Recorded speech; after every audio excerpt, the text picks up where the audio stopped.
약 한 달 전쯤에 미국 맨하탄에서 그 CCTV가 많기로 유명한 맨하탄에서 살인 사건이 일어났습니다. 루이지 맨지오니라고 하는 26세 남자 청년이 브라이언 톰슨이라고 하는 사람을 총으로 쏴 죽였어요. 그런데 이 브라이언 톰슨이라고 하는 사람은 누군가 하면 유나이티드 헬스케어라고 하는 의료보험 회사의 CEO였습니다.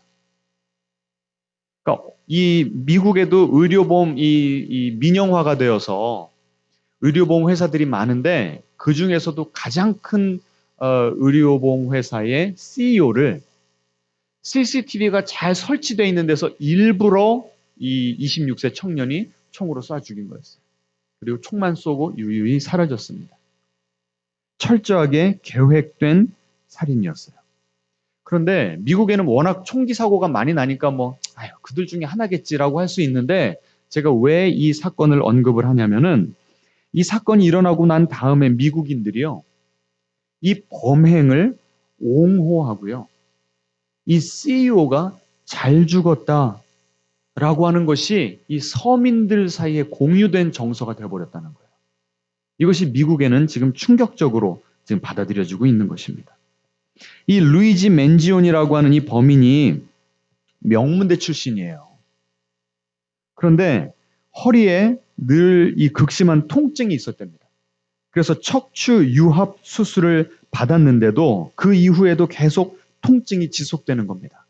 그러면서 이 의료보험 시스템의 그 실상에 대해서 눈을 뜨고 거기에 대해서 환멸을 느껴서 이런 범행을 저지른 것이 아닌가 이렇게 추측을 합니다. 이 미국의 의료보험의 특징을 사람들이 비꼬아서 뭐라고 얘기하냐면 delay and deny. 딜레이가 뭐냐면 빨리빨리 치료를 해줘야 될 거 아니에요. 근데 미국은 이 치료를 받으려면 의료보험 이 회사의 허락이 떨어져야 이걸 받을 수 있는 거예요. 그러니까 의사가 이런 치료가 필요합니다라고 해도 그 보험회사에서 해줘야 되는 건데 그걸 차일피일 밀어버리는 겁니다. 그러면 그러다가 환자가 죽을 수도 있잖아요. 그럼 죽으면 의료보험회사에서는 수십만 달러의 이득을 챙길 수가 있는 거예요. 그래서 그 치료를 딜레이 시키고 또 디나이, 지급을 거부하기도 한다는 거예요. 그래서 이 유나이티드 헬스케어라고 하는 가장 큰 의료보험회사는 이 지급 거부율이 상당히 높기로 유명하답니다. 그리고 이 CEO는 그 모든 지급 거부의 절차를 AI와 이 알고리즘을 통해서 자동화하는 혁신을 만들어낸 인물이라고 해요. 그래서 이 사람이 CEO가 된 이후에 이 회사가 매년 9%에서 14%까지 매출이 성장을 했고요. 그래서 지난해에는 이 CEO에게 이런 혁혁한 공을 세웠다고 상여금까지 포함해서 연봉을 1,020만 달러, 그러니까 우리나라 돈으로 하면 147억을 지불을 했답니다. 그러니까 왜 미국인들이 그렇게 이 CEO가 죽은 것에 대해서 분노하거나 이건 잘못된 것이다라고 하지 않고 잘됐다라고 하는지 그게 좀 이해가 되십니까? 잘한 일은 아니지만 심정적으로 오히려 범행한 사람에게 더 마음을 주고 있다는 거죠, 미국. 이 사람이 받은 이 147억은 어디서 얻어진 거냐? 지금 이런 질문을 던지는 겁니다. 환자들이 제때 치료를 받고 보상을 받아야 될 그 환자들의 목숨값이라는 거예요. 지금 미국은요, 현재 의료비 때문에 빚으로 고생하는 사람들이 인구의 40%라고 그래요. 1억 명이 지금 그 치료받다가 병원에서 빚지고 있는 사람들이래요. 그래서 개인 파산 1위 그 원인이 무엇인가 하면 본인이나 가족이 아프게 돼가지고 의료비를 지불하다 못해가지고 파산을 하게 된다는 겁니다. 얼마나 기가 막힌 상황입니까? 그래서 이 범인은 자기가 쓴 노트에다가 이렇게 이야기를 했습니다. 고통받는 미국인들을 대신해서 내가 행동한 것이다. 자, 그 보여주시겠습니까?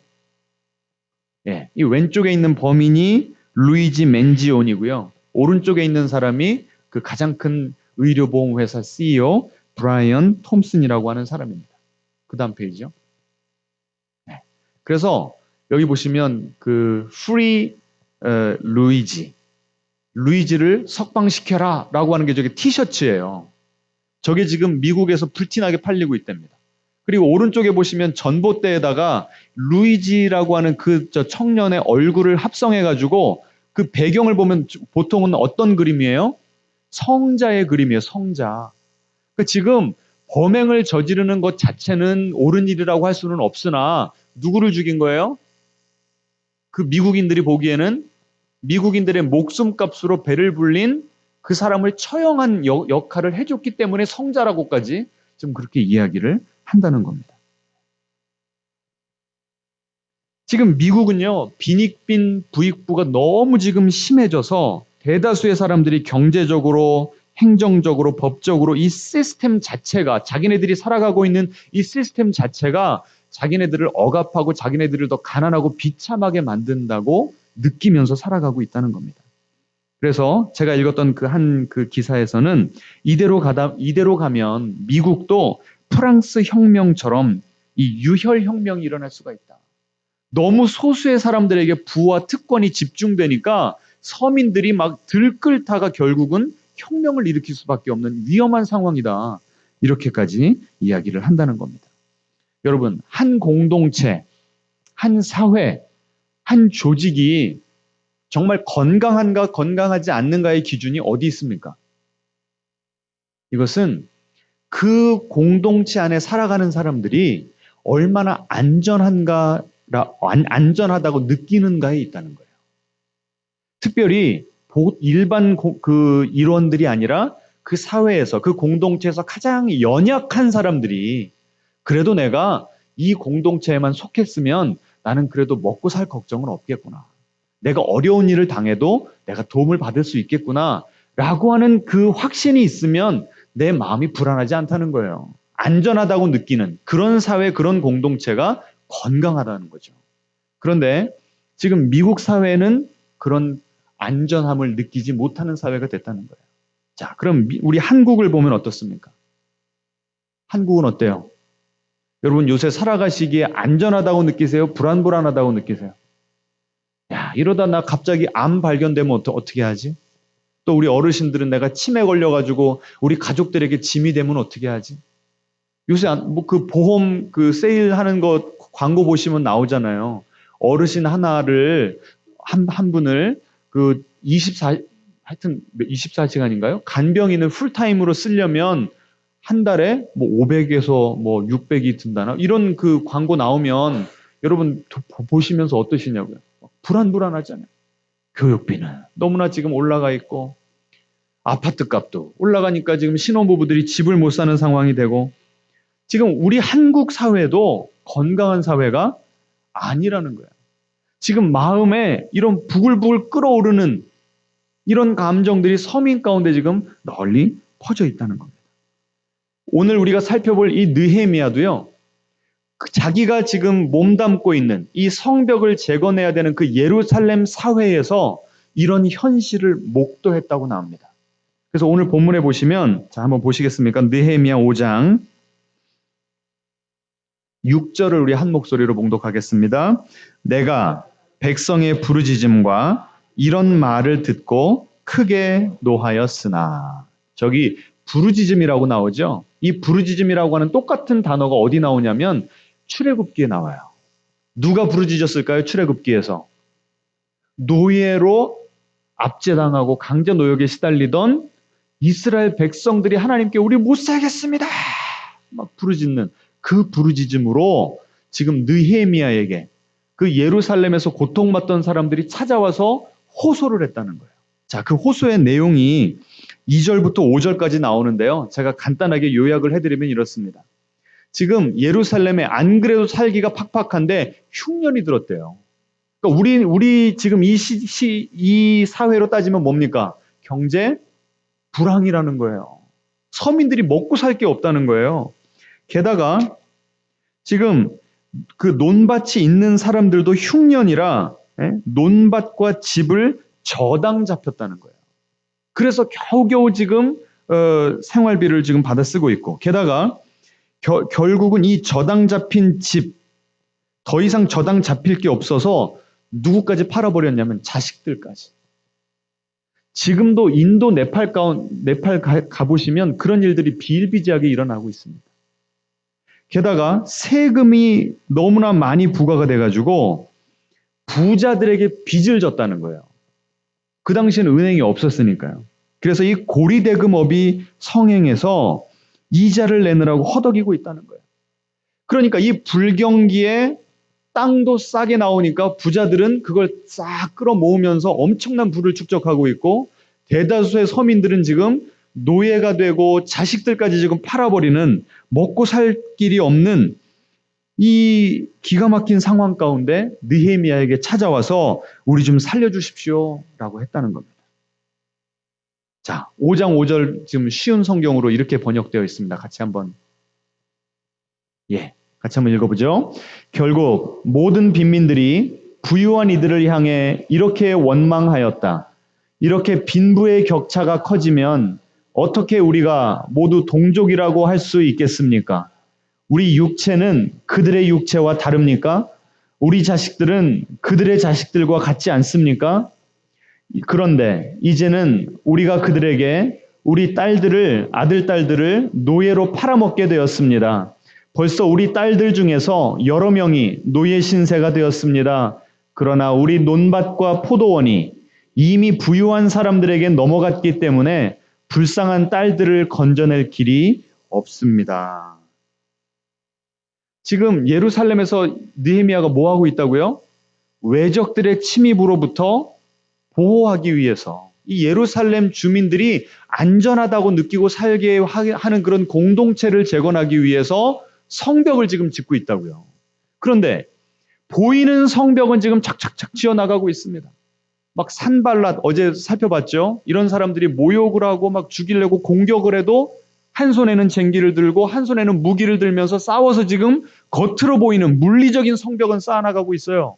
그런데 이 느헤미야가 예루살렘으로 발령을 받자마자 급하게 막 이 간절한 마음으로 열정적으로 보이는 성벽을 세우다 보니까 미스한 게 있는 거예요. 놓치고 있었던 게 있는 거예요. 사각지대 못 본 게 있었어요. 그게 뭐였어요?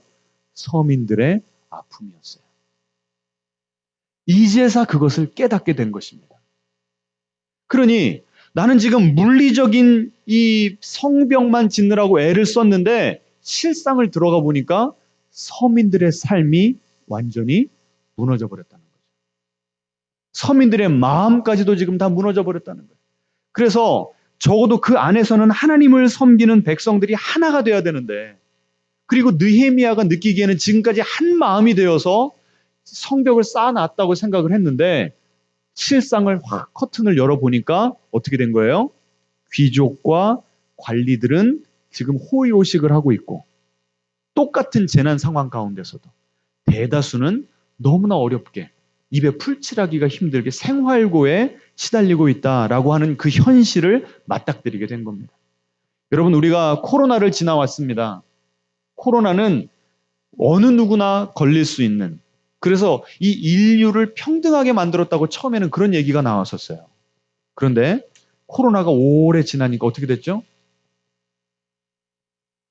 똑같은 재난이 모든 사람에게 똑같이 경험되어지지는 않았다. 오히려 이 계기로 한 번쯤 이 세상이 뒤집어 흔들어지고 평평하게 될 줄 알았더니 오히려 양극화가 더 극심해지더라는 거예요. 여러분, 이건요, 자본주의나 사회주의나 고대나 똑같이 반복되는 문제라는 거예요. 이거는 경제 시스템의 문제가 아니라 뭐의 문제일까요? 우리 마음의 문제예요. 이 경제 불평등의 핵심에 뭐가 있다고요? 우리 인간의 탐심이 있는 거예요. 탐심. 여러분, 저는요, 부자들만 욕하고 싶지 않아요. 만약에 우리가 그 자리에 올라갔으면 우리는 다르게 행동했을까요? 지금 우리 마음의 이 타락한 본성, 자기중심적인, 다른 사람의 것을 빼앗아서라도 내가 더 많이 가지겠다, 그래야 내 삶이 온전하고 만족스럽고 안전하겠다라고 하는 이 마음은 우리 모두 타락한 본성이 가지고 있는 공통된 마음이라는 거예요. 자, 그래서 느헤미야가요, 이 상황을 보고 아까 어떻게 했다고 그랬어요? 그 반응이 어땠다고요? 6절에 크게 노하였다. 아니 어떻게 하나님을 믿는 사람들 사이에서도 이런 일이 벌어질 수가 있는가? 이 고리대금업이 성행하고 노예로 사람을 팔아버리는 건요. 고대 근동 그 예루살렘 주변 국가들에게서는 비일비재하게 일어났던 일입니다. 내가 재력이 있고 쌍값에 이 땅과 집이 나와서 내가 그걸 사들여서 나중에 더 비싸게 팔아먹겠다. 이런 생각은요. 너무나 당연한 거고 이 기회를 잡는 것은 지혜로운 것이라고 이미 그 고대 근동 다른 나라 사람들은 다 그렇게 인정을 하면서 살았어요. 그런데 뭐가 문제일까요? 지금 이 예루살렘에 사는 사람들은 누구의 백성이에요? 하나님 나라 백성이에요. 그러면 누구의 법대로 살아야 되는 거예요? 하나님의 법대로 살아야 돼요. 오늘 시간이 없으니까 하나만 보면 레위기 25장에 보시면 같이 한번 읽어보죠.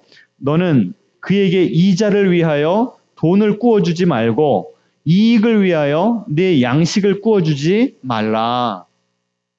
정말 가난한 이웃이 있으면 돈 구워주라는 거예요.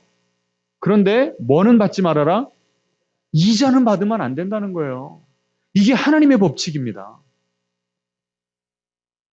그럼 만약에 이 법칙이 우리 한국 사회에 다 통용이 된다면 어떨까요? 좀 살만한 사회, 안전한 사회 되지 않겠습니까?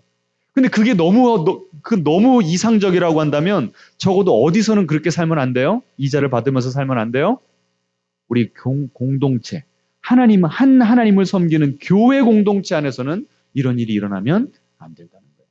근데 지금 느헤미야는 어떻게 이 신앙 공동체 안에서 이런 일이 일어나고 있는가 분노하고 있는 겁니다. 자, 그럼 어떤 솔루션을 제공을 하는가 하면 제가 이 메시지 성경으로 읽어드리겠습니다. 이 관리들, 이 돈 많은 사람들을 불러다가요, 꾸짖습니다. 여러분, 이 돈 많고 힘 있는 사람들 불러다 야단치기가 쉬웠을까요? 어려웠을까요? 지금 느헤미야가 개혁을 단행해야 됩니다. 느헤미야가 예루살렘에 페르시아가 그 황제가 보내서 지금 나는 파견받은 거예요. 그럼 솔직히 누구한테 잘 보여야 됩니까? 그 지역 유지들, 돈 많은 사람들, 힘 있는 사람들에게 잘 보여야 돼요. 근데 그 사람들을 불러다 뭐 했다고요? 꾸짖었대요. 너네 그렇게 살면 안 된다. 왜 그랬을까요? 이건 정치적으로 보면 어리석은 겁니다. 그냥 눈 감고 그냥 새강 넘어가면서 여러분 이제 앞으로 내가 조치 취할 테니까 우선 성벽부터 완성하고 봅시다. 이게 정치가적인 행보를 할 수도 있었는데 그러지 않은 거예요. 왜 그랬을까요? 하나님의 기준에서 볼 때 옳지 않은 일이기 때문에. 하나님의 말씀에 입각해서 그들을 꾸짖은 겁니다. 제가 얼마나 도전이 되는지 모르겠어요. 솔직히 저도 하고 싶은 말 많아요. 성도님들. 근데 제가 그러지 못할 때가 많아요. 느헤미야는 그걸 두려워하지 않았다는 거예요. 하나님께서 그가 먼저 하나님 앞에 바로 서니까 하나님께서 그에게 영적인 권위, 이 도덕적인 권위를 주셔서 말했을 때 이 부자들이 들었어요. 우리 한국교회 목사님들에게 이런 권위가 회복되기를 소망합니다. 그리고 부자들에게 이런 가난한 마음을 주셔서 그들이 물질로 지은 죄에 대해서 물질로 회개의 열매를 맺는 일이 일어나기를 소망합니다. 간절히 기도합니다. 제가 읽어드릴게요. 그래서 그들을 꾸짖은 다음에 이렇게 말했습니다. 우리는 외국인에게 종으로 팔릴 수밖에 없는 유대인 형제들을 애써 값을 치르고 찾아왔어. 팔린 사람들을 다시 데리고 왔다는 거예요. 값을 치르고. 그런데 이제 당신들이 빚을 빌미로 그 형제들을 다시 종으로 팔고 있어. 우리더러 그들을 다시 사오라는 말입니까? 그들은 아무 말이 없었다. 무슨 말을 할 수 있겠는가? 그러니까 그들의 관행을 하나님의 말씀으로 찌르고 지적하고 꾸짖으니까 받아들였다는 거예요. 이것은 정말 악한 짓이요. 당신들에게는 하나님을 경외하는 마음이 조금도 남아있지 않은 겁니까? 이제 이자로 그들을 갈취하는 일은 당장 그만두어야 하오. 저당 잡은 백성의 밭과 포도원과 올리브 과수원과 집을 당장 돌려주시오. 여러분, 실천하기가 쉬웠을까요? 어려웠을까요? 그리고 그들에게 돈과 곡식과 새 포도주와 올리브 기름을 구워주고 받은 이자도 탕감해 주시오. 다시 다 돌려주라는 거예요. 그들에게 약속을 받아냅니다. 제사장을 데려다가 당신들 정말 하겠냐고 하나님 앞에 약속하라고. 그러면서 이런 말을 합니다. 자, 5장 13절 같이 읽겠습니다. 12절 마지막에 이렇게 나와요. 그들에게 그 말대로 행하겠다고 맹세하게 하고. 아주 느헤미야가요. 제사장적인 영성을 가진 사람이었지만 단호할 때는 이렇게까지 단호할 수 있는, 지금은 선지자적인 영성을 가지고 다가간 겁니다. 13절 같이 읽죠. 내가 옷자락을 털며 이르기를 이 말대로 행하지 아니하는 자는 모두 하나님이 또한 이와 같이 그 집과 산업에서 털어버리실지니 그는 곧 이렇게 털려서 빈손이 될지로다. 아멘. 자, 이 말을 들었으니 부자들이 회개했겠어요, 안 했겠어요? 예? 삭개오가 했던 회개를 하게 된 겁니다. 여러분, 노예로 잡았던 사람들을 해방시켜주고 저당 잡았던 집과 땅을 원주인에게 돌려줬습니다. 이게 뭐예요? 구약 성경에서 말하는 희년이에요, 희년. 희년이 뭐죠? 원래 7년이 될 때마다 정 돈이 없어서 나를 팔아서라도 빚을 갚았던 사람들을 7년이 돌아올 때마다 그 노예들을 해방시켜주는 법이 이 구약 성경에 명시되어 있습니다. 그런데 7 곱하기 7, 77에 얼마예요? 49. 그래서 그 다음 한 해 50년째가 되면 노예만 해방시킬 것이 아니라 모두 다시 돌려줘야 돼요? 땅을 원주인에게 돌려주어야 됩니다. 원래 땅은 누구 거니까요? 하나님 거기 때문에 12지파에게 원래 땅을 다 나눠주셨어요. 그 땅은 영원히 너희의 것이다. 그런데 돈이 없어서 땅을 팔았던 사람들은 50년째가 되면 그 지파에게, 그 가문에게 다시 돌려주는 일이 법으로는 명시가 돼 있는데 학자들이 뭐라고 얘기하냐면 실제로 이루어진 적은 없을 것이다라고 얘기를 해요. 구약 성경에 증거가 없거든. 그런데 오늘 본문에 보시면 증거가 있어요, 없어요? 있어요. 여러분, 이게 어떻게 가능할까요?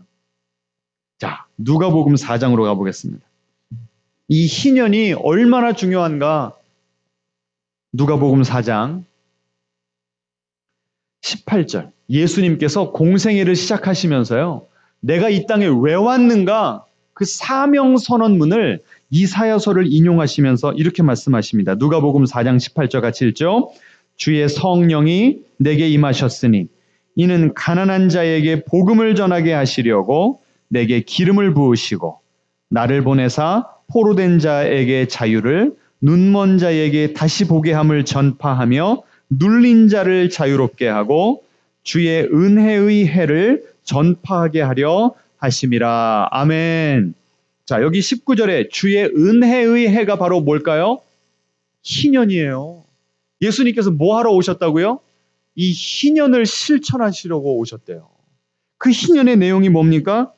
가난한 자에게 복음을. 죽으면 천국 가니까 그냥 가난한 거 잘 참어. 이게 가난한 자에게 주신 복음이에요? 예? 아니에요. 누구를 회개시켜서?